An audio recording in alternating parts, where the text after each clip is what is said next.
웨스트민스터 신앙고백 24번째 시간이고요. 우리 챕터 11에 오늘은 1항부터 3항까지 같이 살펴보도록 하겠습니다. 칭의의 은혜라는 제목으로 우리 첫 번째 시간 갖도록 하겠습니다.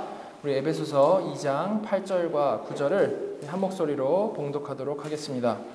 너희는 그 은혜에 의하여 믿음으로 말미암아 구원을 받았으니 이것은 너희에게서 난 것이 아니요 하나님의 선물이라. 행위에서 난 것이 아니니 이는 누구든지 자랑하지 못하게 함이라. 아멘. 우리는 이 웨스트민스터 신앙고백을 통해서요, 올더 살루티스죠, 구원의 서정을 살펴보고 있습니다. 이 구원의 서정은 구원이 우리 가운데 어떻게 일어나는지를 설명하는 이 논리적인 순서입니다. 논리적 순서인데요, 우리는 당연히 그 맨 앞에 위치하는 하나님의 효과적인 부르심, 중생, 거듭남에 대해서 가장 먼저 지난 한 주에 살펴본 것이죠. 그 나눴던 내용을 간단히 좀 다시 생각을 해보면 우리는 이제 수많은 도구들을 통해서, 매체들을 통해서 일단 하나님의 외적인 부르심을 여러 방면으로 듣습니다. 근데 이런 사람들은 사실 절대 자기 능력으로 알아들을 수가 없죠. 그 논리를 이해한다라고 해도 절대 그것이 그에게 의미가 있을 수가 없다라는 겁니다. 왜 그렇다고 했습니까? 모든 사람은 기본적으로 영적으로 죽어있기 때문에 그렇다고 했죠. 그런데 하나님께서 이런 외적인 부르심을 통해서 어느 순간 그의 선택된 백성들을 효과적으로 부르신다라고 했습니다. 이게 효과적일 수 있는 것은 하나님께서 허물과 죄로 죽었던 그의 자녀들을 주권적으로 살리시기 때문에 가능한 것이라고 했죠. 그래서 전에는 안 들렸었는데, 듣고 그것을 이해했다 해도 그게 왜 중요한지, 도대체 그게 무슨 의미인지 잘 몰랐었는데 이제 그게 제대로 정말로 들리기 시작하게 된다는 것입니다. 그래서 중생한 자는 제대로 이해하고 알아듣게 되는 지혜의 변화를 겪게 되고, 또한 완고했던 마음이 부드러운 마음으로 변하는 그런 감정적인 변화를, 정의 변화를 갖게 되고, 그리고 노예 의지에 갇혀서 그냥 우리 머리로는 안다 해도 도저히 의지적으로 하나님 앞에 나아갈 수 없고 선을 추구할 수 없었던 사람이었는데 이제 하나님을 추구할 수 있는 의지의 변화를 갖게 되는 것이라고 했죠. 한마디로 영적으로 살아난 존재가 된 것입니다. 이렇게 우리 구원의 서정 맨 앞에 위치하는 이 중생은요, 영적으로 죽은 자를 하나님께서 전적인 은혜로 살려주시는 그것을 말을 하는 겁니다. 그래서 보통 중생을 얘기할 때 순간적인 것으로 많이 얘기를 하죠. 왜 그렇게 보는 것이겠습니까? 살아나는 거예요. 살아나는 것은 단번에 살아나는 거지 어떻게 3분의 1만 살아나고 2분의 1만 살아나고 이런 게 없기 때문에 그렇습니다. 단번에 살아나는 거죠. 주님께서 니고데모에게 중생을 설명해 주실 때에도 바람이 어디서 와서 어디로 가는지 모르는 것에 대해서 비유를 해주시면서 설명했지 않습니까? 이처럼 이 중생은 어떤 인간의 반응과는 상관이 없이 하나님께서 전적인 주권 가운데 은혜로 살려주시는 우리 구원의 시작점이라는 겁니다. 그렇죠? 근데 이와 동시에 또한 중생을 넓게 설명할 때도 있습니다. 좁게 순간적으로 설명하기도 하지만 넓게 설명할 때도 있다는 거죠. 살려주시는 순간적인 개념이 아니고 성도의 전 인생을 포함하는 넓은 개념이라는 겁니다. 왜 그럴까요, 이거는? 왜냐하면 이 중생이라는 것은 지금까지 말씀드린 대로 정말 영적으로 살아나는 거지 그냥 어떤 하나의 개념인 것이 아니기 때문에 그렇습니다. 살아났기 때문에, 그리고 그 살아난 변화가 성도의 모든 인생에 지속되는 것이기 때문에 중생을 성도의 전 인생을 포함하는 사건으로 이해하기도 하는 거죠. 그죠? 순간적으로 거듭나지만 그 거듭남은 진짜로 이게 다시 태어나 버린 거기 때문에 이 다시 태어난 인생 전체를 포함하는 말로도 중생이라는 게 쓰이기도 한다는 겁니다. 자, 그럼 이렇게 성도는 하나님의 전적인 은혜로 거듭난 존재들인데요, 거듭난 자로서 이제 거듭났습니다. 다시 태어났는데 다시 태어난 자로서 이들에게 일어나는 일이 뭘까요? 기본적으로는 죽었던 지정의가 살아난다고 했는데 죽었다 살아났으니까요. 그렇게 살아난 자에게 전과 다르게 보이는 것, 그게 구체적으로 뭐겠습니까? 일단은 전에는 전혀 감지하지 못했던 내 자신이 얼마나 불가능한 자인가, 내 자신이 얼마나 죄악된 자인지가 가장 먼저 보일 겁니다. 영적으로 살아났어요. 근데 육은 여전히 사망의 몸이죠. 그러니까 이를 깨달을 수밖에 없는 겁니다. 그렇지 않겠습니까? 그리고 동시에 그렇게 자신을 제대로 보게 된 자는 너무나도 당연히 이런 사망의 몸에서 도대체 나는 어떻게 구원받을 수 있을지를 생각할 수밖에 없다라는 겁니다. 그죠? 살아났으니까 당연히 마실 물을 찾아 나가라는 것이죠. 그죠? 너무나도 이게 당연한 순서 아니겠습니까? 바로 그때 하나님께서 이제 무엇을 해주시는 겁니까? 바로 그런 그들에게 하나님께서는 믿음을 주셔서 그리스도와 연합시키시고 의롭다 칭하시는 겁니다. 자, 앞으로 2주 동안 우리가 지금까지 수없이 많이 들어왔던 이 칭의에 대해서 신앙 고백을 통해서 좀 하나하나 좀 정리를 해보려고 하는데요. 성령님께서 우리에게 좀 지혜를 주셔서 우리가 잘 이해하고 잘 소화해서 복음의 깊은 은혜를 누릴 수 있으면 좋겠습니다. 우리가 칭의에 대해서 잘 안다라고 하지만 오해하고 있는 경우가 많은데 이번 기회를 통해서 우리가 잘 이해할 수 있는 계기가 됐으면 좋겠습니다. 자, 11장 1항을 보시면요. 앞부분을 좀 보시면 되겠는데요. 하나님께서 효과적으로 부르신 자들을 또한 값없이 의롭다 하신다. 즉 그들에게 의를 주입하셔서가 아니라 그들의 죄를 용서하셔서 또한 그들의 인격을 의롭다고 여겨주시고 인정하셔서 의롭다 하신다. 자, 1항은 하나님께서 효과적으로 부르신 자들을 값없이 의롭다 하신다라고 말을 하면서 시작을 하고 있습니다. 지금까지 설명드린 대로 구원의 서정에서 효과적인 부르심, 중생, 리제너레이션이 논리적으로 가장 앞서고 그 뒤로 값없이 의롭다 하심이 이어진다라는 것을 가장 먼저 지금 설명을 해주고 있는 거죠. 근데 이를 이해할 때 오해되는 부분에 대해서 이제 신앙 고백은 이어서 설명을 해주는 건데요. 그 처음 내용이 바로 그들에게 의를 주입하셔서가 아니고 인퓨전이죠. 그들의 죄를 용서하셔서 또한 그들의 인격을 의롭다고 여겨주시고 인정하셔서 의롭다 하신다라고 그 방식에 대해서 말씀을 해주고 있는 겁니다. 의롭다 하시는데 의를 주입하셔서가 아니고 이렇게 여겨주신다라는 거죠. 자, 이게 무슨 말인지 좀 우리가 제대로 이해하기 위해서는 사실 우리가 종교개혁의 배경을 좀 잘 알아야 됩니다. 종교개혁은 잘 알다시피 이 로만 카톨릭의 타락에 반발해서 나온 교회적인 갱신인데요. 우리 교회가 이 개혁주의를 추구한다라고 하죠. 근데 이 개혁주의를 추구한다라고 하는 것은 이 종교개혁의 정신과 신학을 따르겠다라는 그 의지를 표현하는 겁니다. 종교개혁주의인 거죠. 그죠? 그죠? 그런데 그 종교개혁에 있어서 가장 핵심에 놓였던 주제가 바로 이 사람은 어떻게 의롭게 되는가라는 이 주제였다는 겁니다. 그럼 일단 이를 이해하기 위해서는 중세 로만 카톨릭이 어떻게 잘못 가고 있었는지를 먼저 알아야겠죠. 거기서부터 프로테스턴트를 한 거니까요. 그죠? 자, 그래야 우리 선배들이 어떻게 개혁하고자 했는지를 제대로 우리가 이해를 할 수가 있는 겁니다. 자, 그래서 먼저 개혁자들이 문제 삼았던 이 로만 카톨릭의 신학을 살펴보면 이는 간단히 한마디로 하면 의화입니다. 의화. 말 그대로 의롭게 된다라는 거예요. 의롭게 된다. 얼핏 보면 뭐 단순하고 당연한 말 같죠. 근데 뭐가 잘못됐을까요?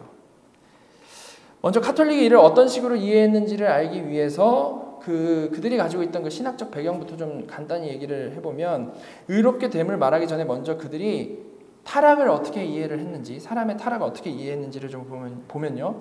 일단 그들도요, 인간이 타락했고 불의하다라는 것을 인정을 합니다. 우리와 같은 개념으로서는 아니더라도 인간의 타락 인정하죠. 그리고 인간에게는 하나님의 최종 심판을 통과할 수 있는 능력이 없다라는 것도 동의를 합니다. 또한 그런 우리에게 은혜가 필요하다라는 것도 믿습니다. 여기까지는 우리와 상당히 비슷해 보이죠. 그죠? 근데 뭐가 문제죠? 그 문제는 이들은 이 죄에 대한 해결을 매우 비성경적인 방법으로 해나갔다는 데 있습니다. 이들은 이 죄 문제 해결을요, 어떤 성례 시스템을 통해서 해나가려고 했는데요. 우리와는 이 접근이 시작부터 다른 거죠. 자, 성례. 일단 성례의 시작이 뭡니까? 성례의 시작. 성례의 시작은 세례겠죠. 세례. 그죠? 세례 받고 시작하지 않습니까? 그들도 마찬가지인데요. 이들은 사람이 세례를 받을 때 하나님의 그 구원의 은혜가 그 세례 받는 자에게 실제로 주입된다라고 봤습니다. 실제로 주입된다. 좋은 말인 것 같은데 우리는 성례가 이제 언약적 개념이라고 계속해서 설명을 드렸었는데 그것에 반해서 이들은 매우 되게 실제적이고 직접적인 거죠. 그래서 성찬도 어떻게 보는 겁니까? 우리에게 잘 알려져 있는 그리스도의 본질을 먹고 마신다라고 해서 화채설로 하는 거죠. 되게 다 실제적이고 직접적인 겁니다. 이런 식으로 그들은 성례를 되게 그게 물리적인 어떤 것, 실제적인 어떤 것으로 보는 경향이 있는 거죠. 기본적으로. 자, 그런데 그렇게 세례 받음으로 이제 의를 주입받았다라고 해서 그것만으로 구원받기에 충분한 건 아니겠죠. 그럼 세례만 받으면 다 구원받는 거니까 그것만은 충분한 거 아닐 겁니다.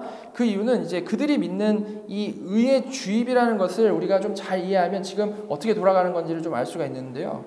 이 의의 주입이라는 것은 비유하자면 주사 맞는 것과 같습니다. 주입이지 않습니까? 주사 맞는 것. 여러분 우리가 주사 맞지 않습니까? 주사를 맞는데 주사 맞으면 어떻게 되죠? 약이 몸 안에 주입이 되죠. 그죠? 그래서 그 몸 안에 들어온 약은 내 몸 안에서 약효를 냅니다. 이와 마찬가지로 그렇게 세례를 통해서 구원의 은혜, 의를 주입받은 자로서 가톨릭 신자들은 그에 합당한 모습을 내어 놓아야만 한다는 거죠. 약 맞았으니까 합당한 모습을 내어 놓아야만 한다는 겁니다. 주입받은 의를 자신의 행함으로 증명받아야만 한다는 거죠. 약효를 내어 놓아야만 한다는 겁니다. 그리고 바로 그렇게 내어놓는 결과로서 판단을 받는 시스템이 되는 거죠. 근데 그게 잘 됩니까? 세례 받으면 갑자기 막 슈퍼파워가 생겨가지고 죄를 안 짓고 그렇습니까? 아니죠. 당연히 잘 안 됩니다. 모든 사람은 죄를 짓습니다. 그렇죠? 의를 주입받았는데 현실은 의가 아니고 죄가 나타난다는 거죠. 그래서 카톨릭은 이 세례 받고 나서도 짓는 죄를 어떻게 해결해야 될까라는 것에 대해서 이 신학적인 개념들을 세우게 되는데요. 일단 먼저 죄를 크게 두 가지로 나눕니다. 심플하게 나누는데요. 대죄와 소죄입니다. 큰 죄와 작은 죄죠. 그죠?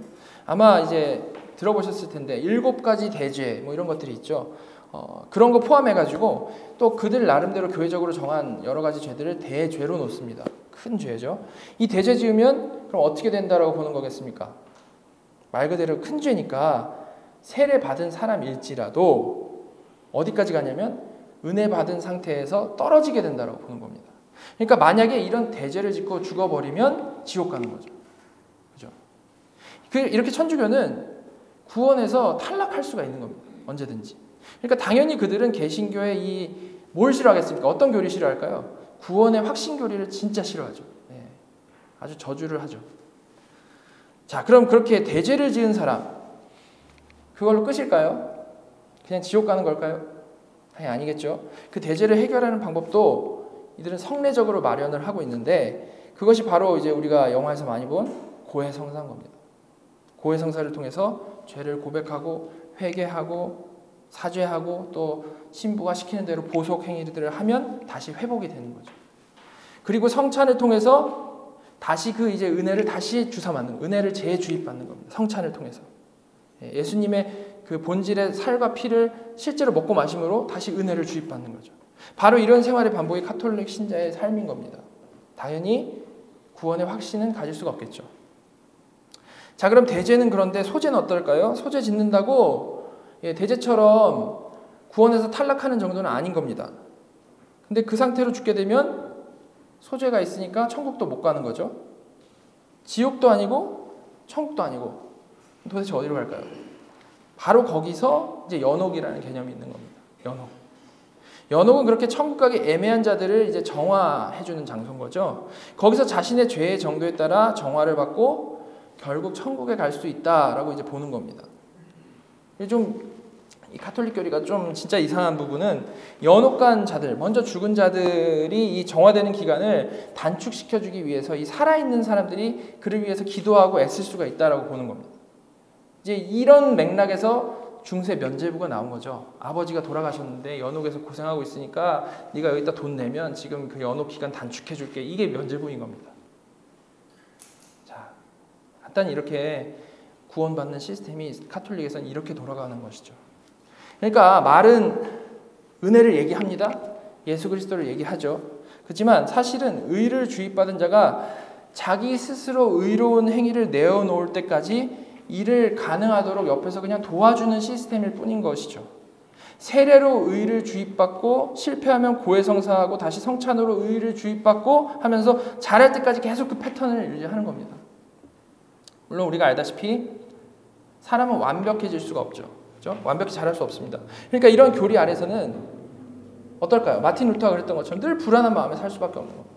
진지하다면. 진지하지 않으면 뭐 이래도 좋고 저래도 좋지만 진지하다면 항상 이거 대쟁과 소쟁과 하면서 불안해할 수밖에 없다는 거죠. 자, 이것을 이제 카톨릭에 의롭게 되는 교리, 의화교리라고 하는 건데요. 어떻습니까? 우리랑 같은 단어 쓰지만 우리가 완전히 다른 구원관인 거죠. 그죠? 자, 그래서 신앙 고백은 이를 염두에 두고 분명히 그들에게 의를 주입하셔서가 아니다 라고 분명히 얘기를 하는 겁니다. 의를 주입하셔서가 아니다. 인퓨전이 아니다. 우리가 믿는 성경적 구원은 의를 주입받고 그 약효를 내놓는 것에 따라서 하나님이 의롭다 해주시는 그런 시스템이 절대 아니라는 거죠. 그 대신 뭐라고 지금 말하고 있습니까?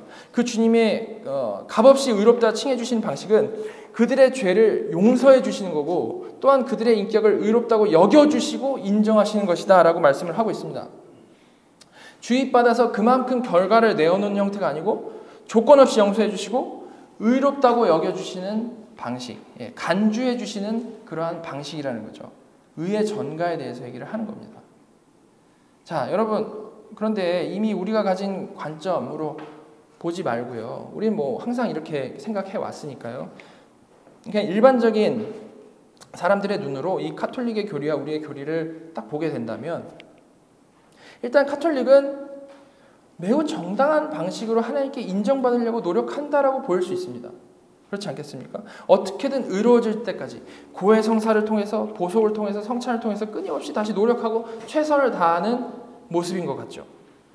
세상 사람들이 사실 세상에서 이렇게 살아가지 않습니까? 근데 카톨릭의 구원 방식은 세상에서 살아가는 모습과 동일해서 그냥 이해가 잘 가는 방식입니다. 노력하는 만큼 보응을 받는 거죠. 근데 우리가 믿는 바는 어떻습니까? 지금 이미 읽은 신앙 고백 다시 보시면 거기에 어떤 조건이 없고요. 그냥 죄를 용서해 주시고 의롭다 여겨 주신다라고 나와 있는 겁니다. 뭔가 우리가 해야 될 게 빠져 있는 거죠. 이게 사실 공의로우신 하나님의 방식인 건데, 이는 세상의 눈으로 보면 사실 이게 오히려 더 공의롭지 못하고 대충 넘어가는 것 같아 보인다라는 겁니다. 왜 이런 느낌이 날까요? 우리는 죄인이기 때문에 언제나 내가 뭔가를 좀 해야 되고 내가 뭔가를 이뤄내가지고 내 공로로 인정받으려는 성향을 기본적으로 다 가지고 있습니다. 이런 방식에 되게 익숙하죠. 그래서 아무것도 안 했는데 거저 받는다 하면 뭐부터 생각나니까? 혹시 이거 가짜 아닌가? 이거 사기 아닌가? 뭐 이런 생각부터 한다는 거죠. 그죠? 근데 우리가 믿는 칭의 교류는 그런 죄인의 일반적인 성향에 맞는 방식이 아니고 본래 하나님의 방식, 하나님께서 완벽히 다 이루시고 하나님이 우리에게 전적으로 베풀어 주시는 그 방식, 위에서 아래로 흐르는 방식의 교리인 것입니다. 그래서 우리가 공로로 내어놓을 부분이 없이 그냥 일방적으로 죄를 용서하셔서 또한 그들의 인격을 의롭다고 여겨주시고 인정하셔서 의롭다 하신다라고 이렇게 얘기를 하는 거죠. 전적으로 하나님의 주권적인 구원을 얘기를 하고 있는 겁니다. 자, 그럼 이렇게 의를 주입받아서가 아니고 하나님이 다 하시는 것이다 라는 사실까지를 봤는데요. 그럼 하나님께서 무엇을 다 하셨고 또한 우리에게 이를 어떻게 적용해 주시는지에 대한 설명 좀 더 나와야겠죠. 그것이 이제 이어지는 신앙 고백에 나오고 있습니다. 자, 이는부터 보시면 이는 1항의 이는 그들 안에 만들어진 어떤 것이나 그들이 행한 어떤 것 때문이 아니라 오직 그리스도 때문이다.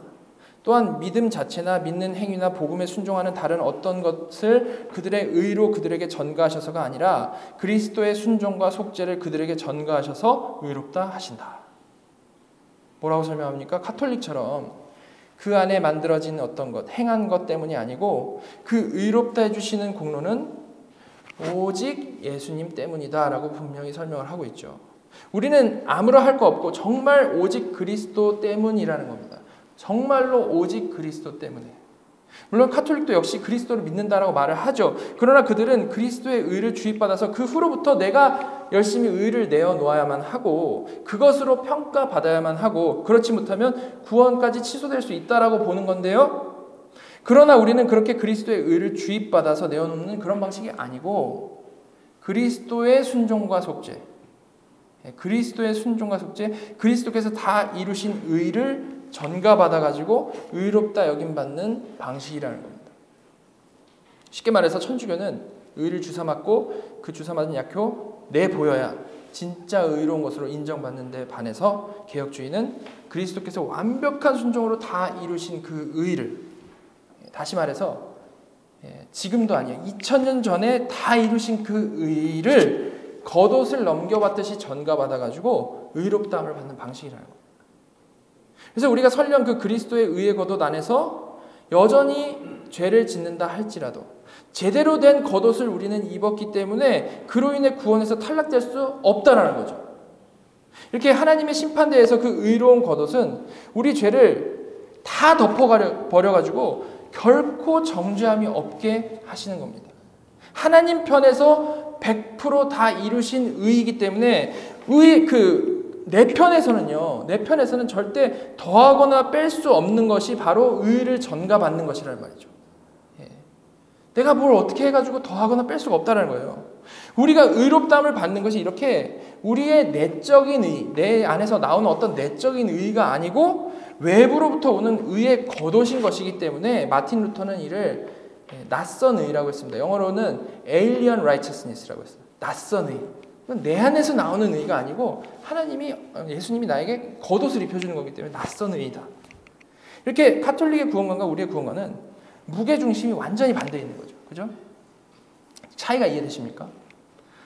자, 그럼 이어서 이렇게 하나님 편에서 다 이루신 의를 전가받는 것이 우리가 의롭다 여겨지는 방식인 것인데 과연 이 전가는 이제 어떻게 받을 수 있는 것인지를 살펴보겠습니다. 신앙고백은 이어서 이렇게 말합니다. 이때부터 보시면 이때 그들은 그리스도와 그의 의를 믿음에 의해 받아들이고 의지한다. 이 믿음은 그들 스스로 갖는 것이 아니라 하나님의 선물이다. 그 그리스도께서 다 이루신 의를 전가받는 방법은 믿음이라는 겁니다. 믿음. 그래서 종교개혁 때 강조된 것이 다른 어떤 게 아니고 오직 믿음으로 의롭다함을 받는다는 사실인 거죠. 오직 믿음 외에는 아무것도 이 그리스도의 의를 전가받게 할 수 있는 방법이 전혀 없다는 겁니다. 너무나도 중요한 핵심적인 교리가 지금 여기에 진술이 되어 있는 거죠.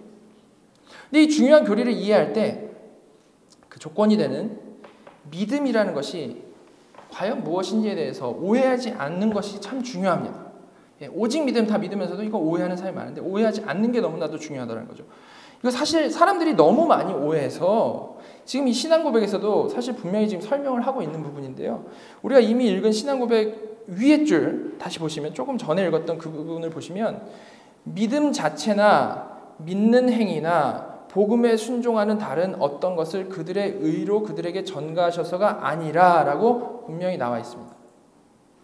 그렇죠? 눈으로 따라오시고 계시죠? 믿음 자체나 믿는 행위나 복음에 순종하는 다른 어떤 것을 그들의 의로 그들에게 전가하셔서가 아니라. 바로 이 부분이 사람들이 많이 오해하는 부분을 잘 설명해 놓은 겁니다. 즉 믿음으로 의를 전가받는다라는 것은요. 하나님께서 우리의 믿음 자체를 의로 여기신다라는 말도 아니고 믿는 행위를 의로 여기신다라는 말도 아니고 복음에 잘 순종하는 것 자체를 의로 여기신다라는 말도 아니라는 겁니다.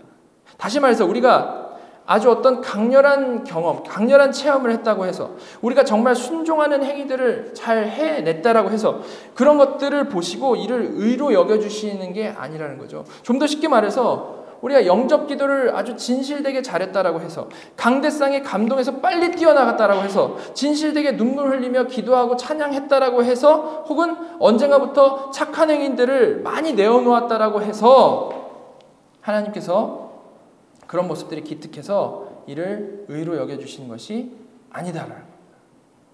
많은 사람들의 생각에 깔려있는 생각이 뭐냐면 내가 이만큼 영적으로 큰 경험을 했고 진실되게 반응했고 진실되게 행동했으니까 이런 나의 모습을 의로 여겨주시겠지라고 막연히 생각하는데 이게 이신칭의가 전혀 아니라는 겁니다.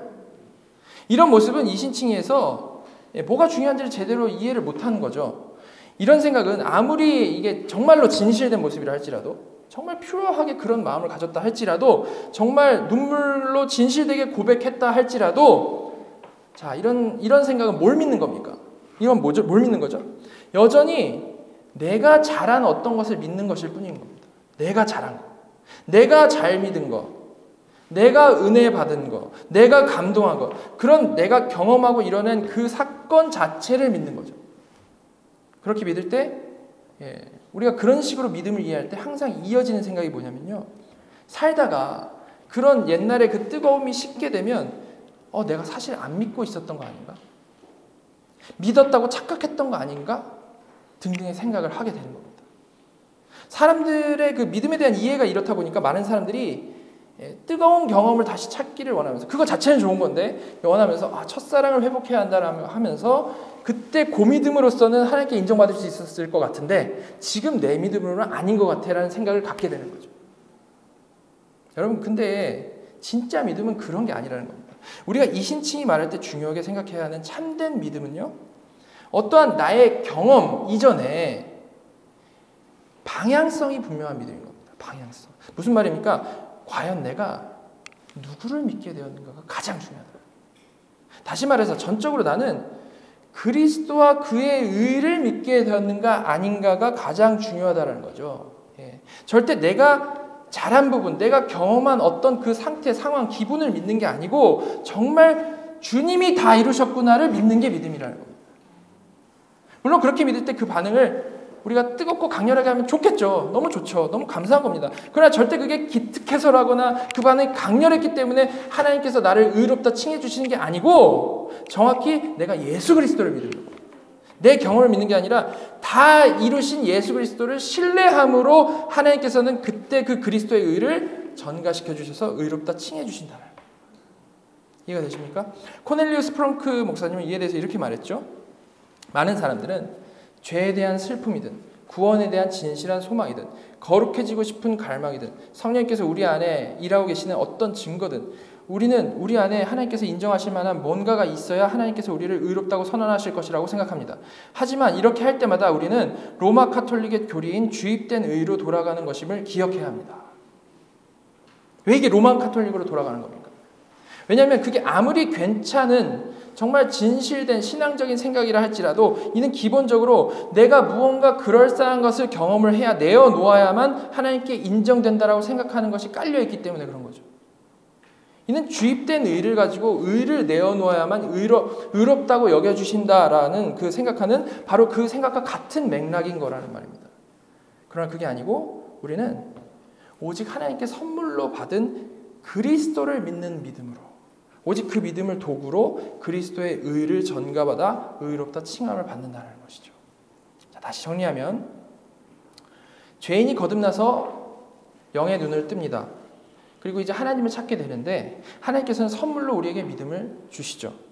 이 믿음은 근데 내가 잘 믿을 것을 믿는 믿음이 아니고 내 경험이나 내 생각을 믿는 게 아니고 정말 예수 그리스도를 믿고 신뢰하는 그러한 믿음이라는 겁니다. 낯선 의 주시는 그분을 믿는다는 거죠. 바로 그 주신 믿음으로 의롭다 여김 받는 게 이신칭의의 바른 이해라는 겁니다. 다시 말하지만 이렇게 믿을 때 나에게서 나오는 모습들은 열정적일 수도 있고 미지근할 수도 있습니다. 둘 중에 물론 뜨거우면 당연히 좋겠죠. 그러나 절대 그 온도 보시고 하나님께서 인정해 주시는 게 아니라는 말입니다. 하나님이 인정하시는 구원 얻는 믿음은 정말로 그리스도를 신뢰하는 믿음이라는 거죠. 모태신앙인 제가 늘 뜨겁지 못한 게 고민이었습니다. 근데 지금 이 설명이 사실은 저 같은 사람에게 정답이 될 수 있는 거죠. 뜨겁고 말고를 생각하기 이전에 너는 정말 예수님을 믿느냐라는 거죠. 정말 예수님을 믿느냐. 그냥 어떤 우리 정해진 그런 구호같이 예수 믿습니다 이게 아니라 정말 예수님을 신뢰하느냐라는 거죠. 사실 2000년 전에 중근동 지역에서 억울하게 죽은 목수가 있었는데 그 목수가 사흘 만에 다시 살아났고 이 사람이 내 구원자가 된다. 이걸 정말로 믿고 신뢰한다는 것은 우리가 뭐 뜨겁고 미지근하고 이전에 하나님이 믿음을 주시기 전에는 정말 불가능한 겁니다. 지금 이 시대의 중근동의 어떤 왕자가 그랬다 해도 못 믿는데 2000년 전에 그렇지 않습니까? 보이는 것 경험한 것도 지금 못 믿는 세상에 살아가는 우리인데 우리가 예수 믿는다. 예수 그리스도를 정말 나의 구원자로 신뢰한다라는 것은 정말 아무것도 보지 않고 말씀만 보고 믿는 것이기 때문에 그렇습니다. 성령님이 눈을 띄워주시기 전에는 우리가 진실되게 믿는 건 정말 불가능하죠. 바로 이런 믿음, 이런 예수 믿는 믿음으로 우리는 의를 전가받게 된다는 겁니다. 자, 지금까지 설명한 내용을 에베소서는 요약적으로 잘 설명하고 있습니다. 2장 8절 9절 보시면 너희는 그 은혜에 의하여 믿음으로 말미암아 구원을 받았으니 이것은 너희에게서 난 것이 아니요 하나님의 선물이라. 행위에서 난 것이 아니니 이는 누구든지 자랑하지 못하게 함이라. 그죠? 우리의 구원은 절대 우리에게서 난 어떤 것이라거나 행위에서 난 게 아니고 온전히 믿음으로 말미암아 받는 건데 이것 역시도 하나님의 선물이라고 하는 겁니다. 그렇죠? 이게 일반적인 상식으로 우리가 믿을 수 있는 게 아니기 때문에 그렇죠. 그래서 이 모든 것이 은혜에 의하여 주어진 것이다 라고 지금 설명을 하고 있는 겁니다.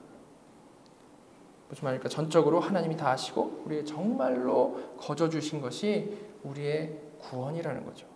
그리고 우리는 주신 믿음으로 그리스도와 연합하여서 그 일을 전가받아 의롭다 여김받고 구원 얻은 하나님의 백성이 되는 겁니다. 이렇게 신앙 고백은 11장 1항에서 이 카톨릭 의화교리와 비교해가지고 이신칭의를 전체적으로 설명을 하고 있습니다. 자, 그리고 나서 이제 이어지는 2항과 3항, 오늘 볼 2항과 3항에서는요, 좀 더 구체적으로 2항에서는 믿음에 대해서 얘기를 더 하고 있고 3항에서는 의롭다 하심의 의미에 대해서 좀 더 설명을 하고 있습니다. 먼저 2항을 보시면 첫 번째 문장만 보시면 이와 같이 그리스도와 그의 의를 받아들이고 의존하는 믿음은 칭의의 유일한 수단이다. 2항은 가장 먼저 1항의 내용을 지금 다시 얘기하고 있죠. 믿음은 그리스도와 그의 의를 받아들이고 의존하는 것이다 라는 것을 분명히 합니다. 우리의 믿음은 절대 내가 잘한 거, 내가 뜨거운 거 믿는 거 아니고 예수 그리스도를 믿는 믿음이다 라는 것을 다시 한번 분명히 얘기를 해주고 있는 거죠. 그리고 바로 이 믿음만이 칭의의 유일한 수단이다 라고 말을 하고 있습니다. 주신 믿음 외에 그 어느 것도 의롭다 여김받기 위해 조건이 될 수 없다라는 거죠. 종교개혁의 핵심인 오직 믿음을 다시 한번 분명히 강조를 하는 겁니다. 살펴본 대로 카톨릭도 나름대로 믿음을 중시했죠. 그렇지만 문제는 오직 믿음이 아니라 그들은 그 외 여러 것들, 막 예전적인 것들을 그냥 덕지덕지 붙어서 믿었기 때문에 잘못됐다는 겁니다. 그런데 종교개혁자들은 그런 것들이 아니고 정확히 오직 믿음으로만 의롭다 여김을 받는다는 것을 분명히 정리를 한 겁니다. 자, 여기까지는 지금까지 설명한 내용의 핵심을 반복적으로 강조한 것으로 볼 수 있죠.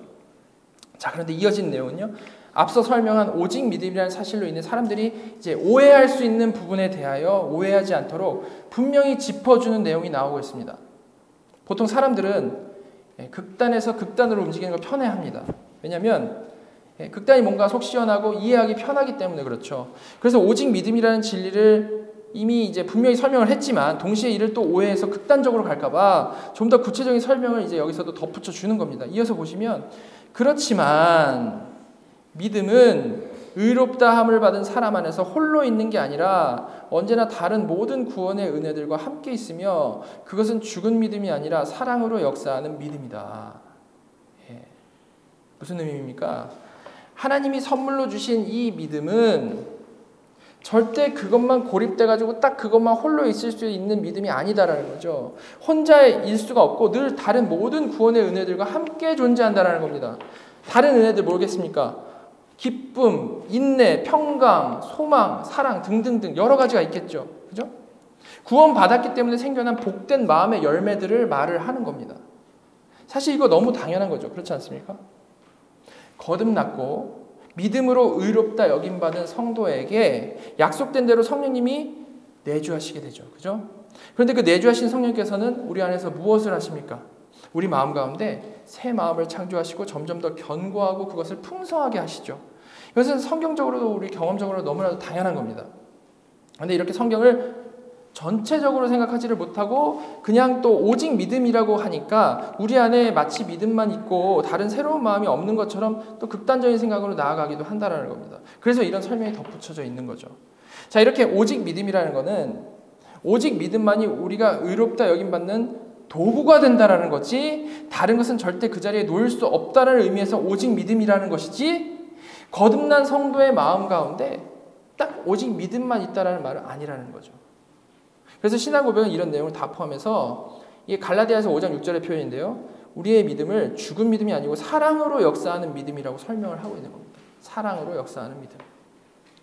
그 사람이 정말 진짜 참된 믿음, 살아있는 믿음을 가지고 있다면 그 믿음은 언제나 사랑으로 역사하는 결과들을 내어놓는 게 당연하다라는 겁니다.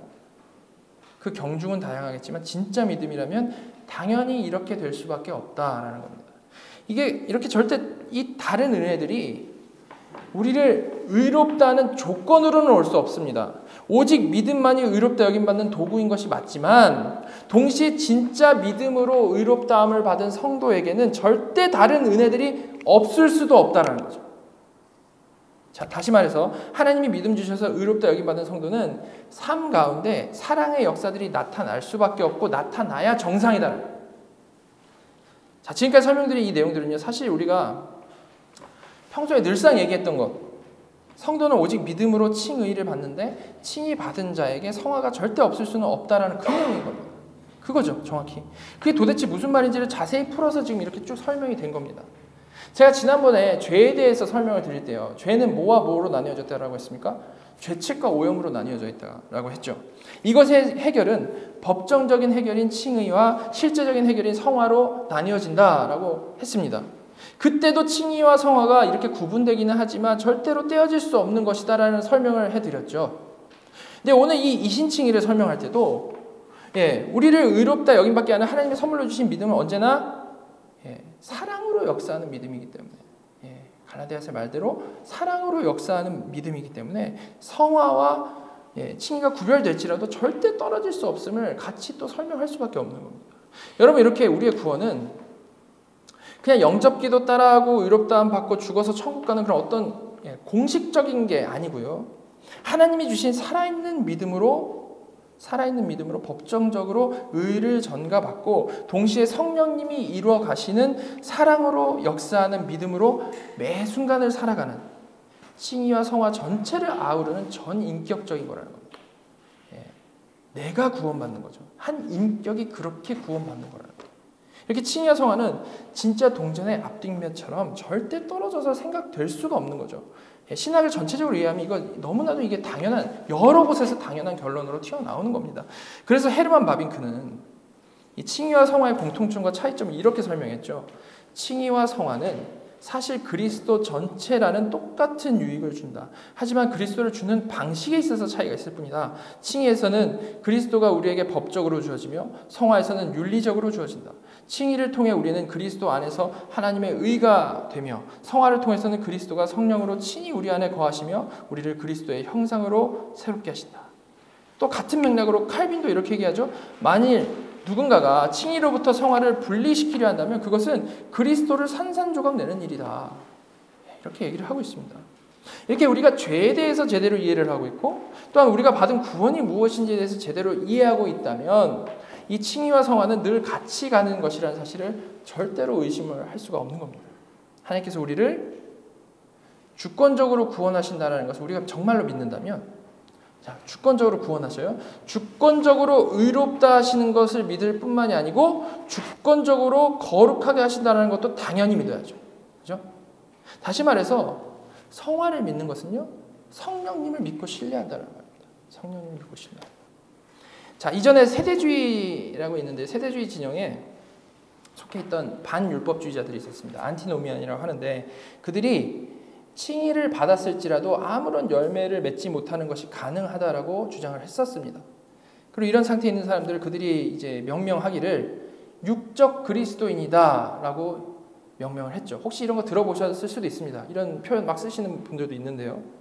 오직 믿음으로 의롭다함을 얻는 것이기 때문에 그리스도인이긴 그리스도인인데 삶의 변화는 전혀 없기 때문에 육적인 그리스도인이다라는 겁니다.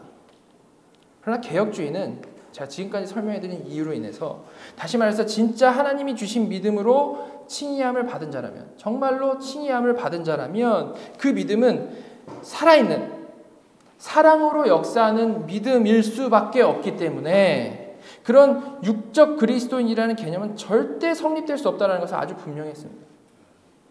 그리고 분명히 하기를 그런 사랑으로 역사하는 믿음이 없다면 그는 육적 그리스도인이 아니고 그냥 중생하지 못한 비그리스도인일 뿐이다라고 정리를 했죠.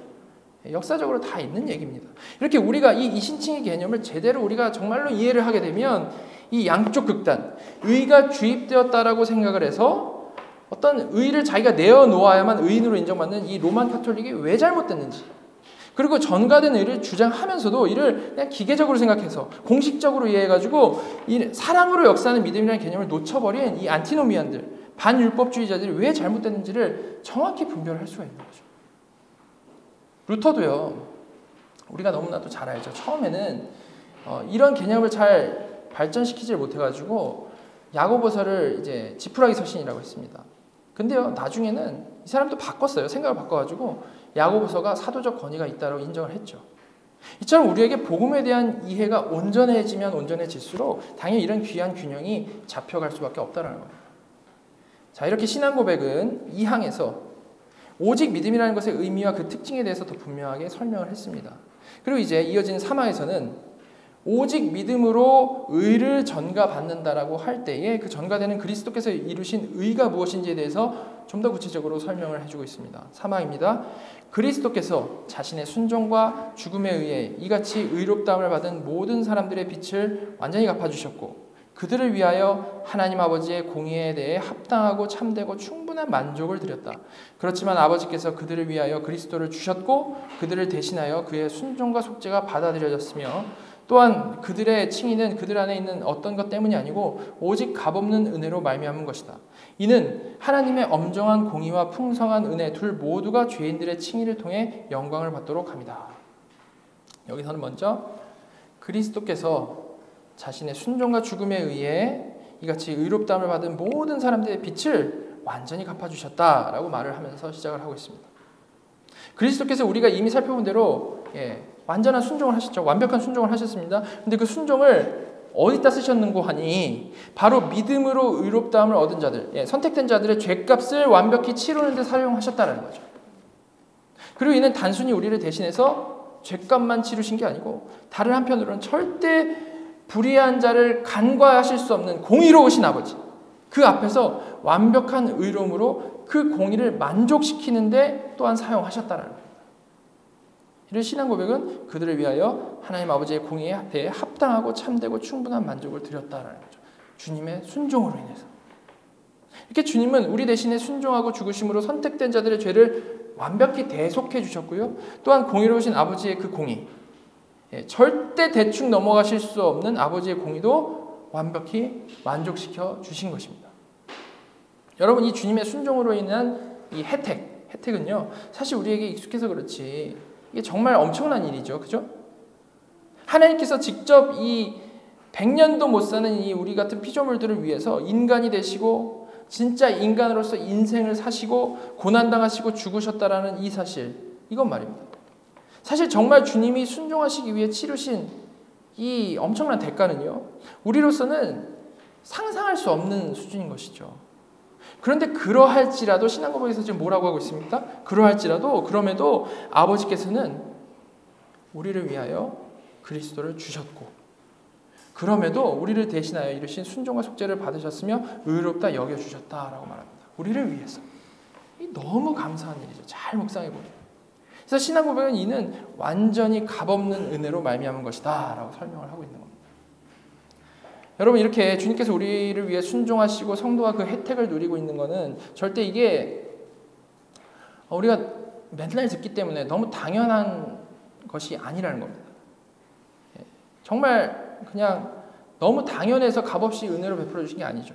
반대로 이게 너무 귀하고 값을 매기는 것이 불가능한 것이기 때문에 우리로서는 갚을 능력에 근처에도 못 가기 때문에 하나님께서는 정말 우리처럼 이렇게 맨몸으로 와서 맨몸으로 가는 피조물들에게 그렇게 무상으로 은혜를 베푸신 것이죠. 근데 이를 오해해가지고 많은 사람들이 믿기만 하면 구원이다, 떼놓은 당상이다, 이런 식으로 구원을 값싸게 이해하는 죄를 짓고 있는 겁니다. 절대 그런 게 아니라는 거예요. 정말 값진 구원이라는 거예요.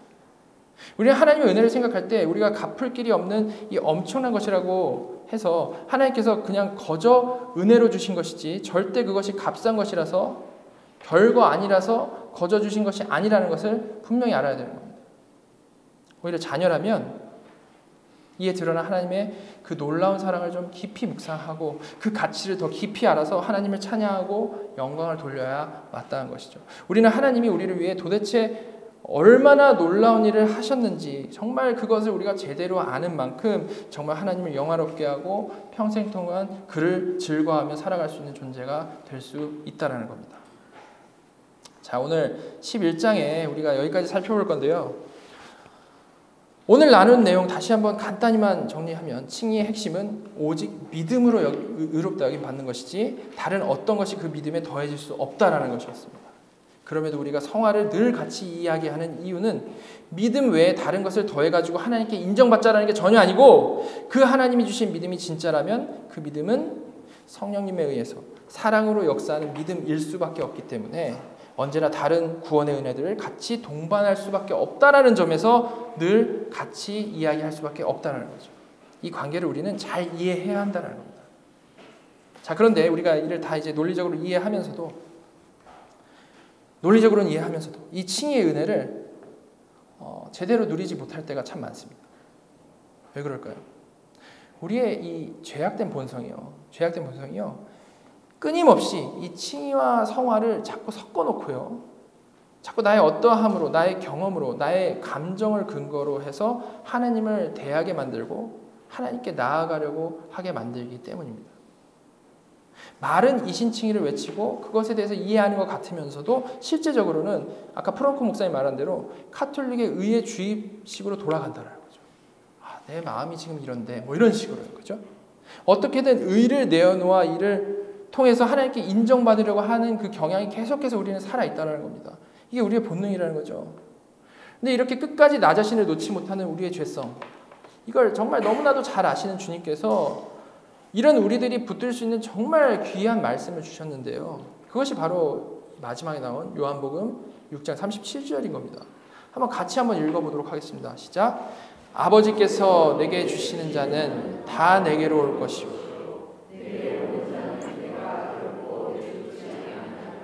네.